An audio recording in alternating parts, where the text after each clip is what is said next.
To everyone's surprise, F1 didn't end up being another forgettable summer blockbuster. It became one of the standout films of the year. This racing drama starring Brad Pitt managed to hold its own against heavyweights like the new Superman, Jurassic World, and even the live-action Lilo and Stitch. But unlike those, F1 actually earned its reputation as a true crowd favorite.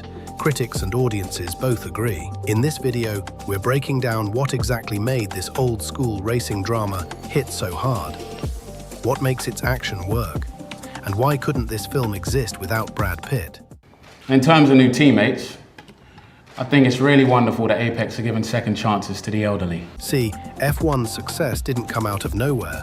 It landed right in the middle of Hollywood's creative drought. Superhero fatigue is real, and audiences are done with endless live-action remakes of Disney princess stories. Biopics feel copy-pasted these days. Video game adaptations swing wildly between masterpieces and total messes. So it's no surprise that Hollywood producers are desperate to grab any brand that might pull in a new audience. Formula One makes sense. It's inherently cinematic, packed with tension, and surrounded by its own rich, obsessive subculture that's begging to be explored on film.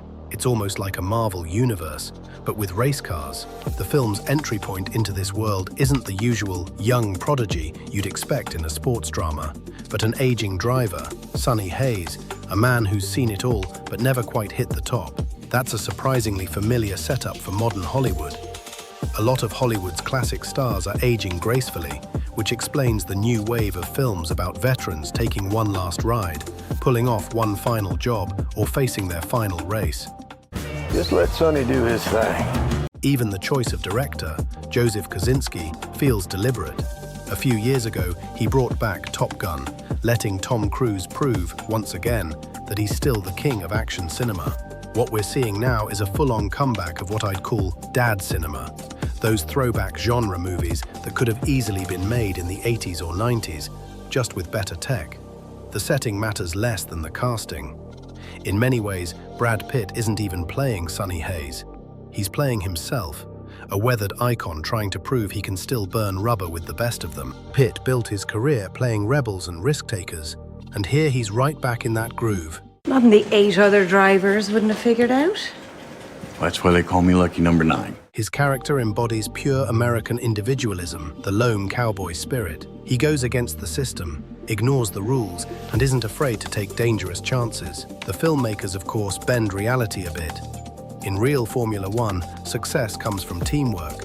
But here, it's all about Sonny, the driver who seems to carry the entire race on his shoulders. Hayes has been able to push much harder on this formation lap.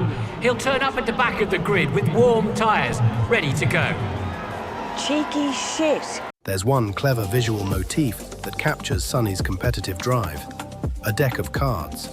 It's a symbol of chance and risk, the very things he's trying to master on the track. In the world of professional racing, where everything runs by unspoken codes, Pitt's character is clearly an outsider. And the film makes that difference visible right away. Who is that? He's with me. Unlike his peers, Sonny doesn't care about image or etiquette.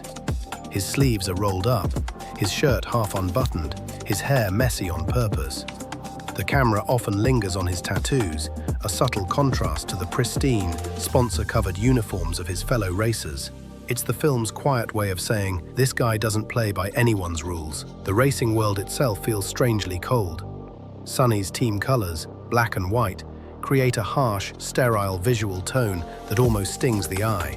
Meanwhile, scenes outside the Formula One circuit are filmed with warm, natural lighting, using practical lamps and sunlight to ground the story in something more human and relatable. As Sonny slowly finds his place within the team, those cold, monochrome interiors of Apex begin to warm up, literally. Subtle color shifts mark his personal growth. The same contrast runs through the soundtrack. The race scenes pulse with heavy electronic beats and mechanical sound design, while the emotional moments breathe with violins and piano, a reminder of the human story beneath all the machinery. I can see everything, and no one can touch me. Ironically, Pitt's character is contrasted with Joshua Pierce, a young, gifted driver who turns out to be surprisingly conservative, a guy who plays strictly by the book. The classic old versus new sports movie conflict gets a fresh spin here. Joshua loves the spotlight. He knows exactly how to play the game, but as a racer, he feels too polished, too artificial. Hell of a race, huh? Woo! Sonny, on the other hand, is driven by pure passion. He doesn't care about trophies or records. For him, racing is freedom. He's out there because he doesn't know how to live any other way. Now where do you think you're going? Don't worry about me. Go celebrate. Well, you're off to where? You know, a couple more dragons to slay. The subplot with corporate intrigue near the end might seem unnecessary, but it's there for a reason. To test Sonny's values, to see if his ideals can survive when the stakes go beyond the racetrack. The reconciliation between Joshua and Sonny, naturally, has to happen on the track, not through words. That's why the racing sequences aren't just flashy showstoppers. They actually move the story forward, revealing character and tension the way dialogue usually does. Each race scene is built like a mini-movie, almost a Greek tragedy in motion, with its own protagonist, antagonist, and even a kind of chorus in the form of the pit crew and commentators. On one level, it's a smart way to guide newcomers. The film quietly explains what's happening, why tire temperature matters, or how strategy shifts mid-race, but it also builds extra tension, because those team radio exchanges between the drivers and crew often explode into verbal firefights. Are you insane? We need hot tires! Everybody here is on a one-stop race! We do what everybody does, we lose. Make it go! Kosinski shoots Formula One the same way he shot Top Gun, with cameras literally everywhere. Along with his longtime cinematographer, Claudio Miranda, he drops us into the cockpit, the stands, the pit, sometimes all in the same breath.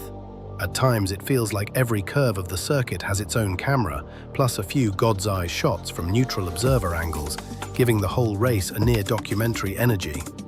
It's a blend of live broadcast realism, those sweeping aerial shots, and the hyper-immersive aesthetics of racing simulators like Gran Turismo. The film also experiments with first-person angles, POV shots from inside the car that feel intentionally claustrophobic.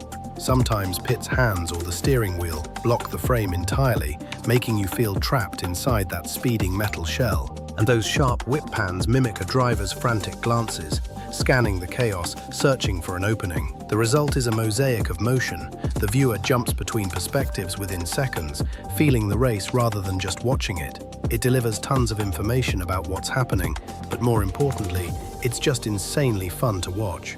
Apex GP has only one lap to go. The question is, do they have the car? We have the driver. Some might argue F1 isn't doing anything new, that it's just another sports drama. And sure, you can probably guess the ending within the first act. It uses the familiar tropes, the tragic mistake, the lucky comeback. But the storytelling is so tight, the rhythm of victories and defeats so perfectly timed, that both older moviegoers nostalgic for classic drama and younger audiences hungry for pure entertainment get hooked. These tropes became cliches for a reason. They work every single time. Unlike the latest Mission Impossible, which turned into a grand self-tribute and lost momentum halfway through, F1 keeps it lean and direct. It's a 2-hour cinematic thrill ride. No backstory required, no universe to memorize. And if there was any silent box office showdown this year between Brad Pitt and Tom Cruise, let's be honest, the real winners were the audience.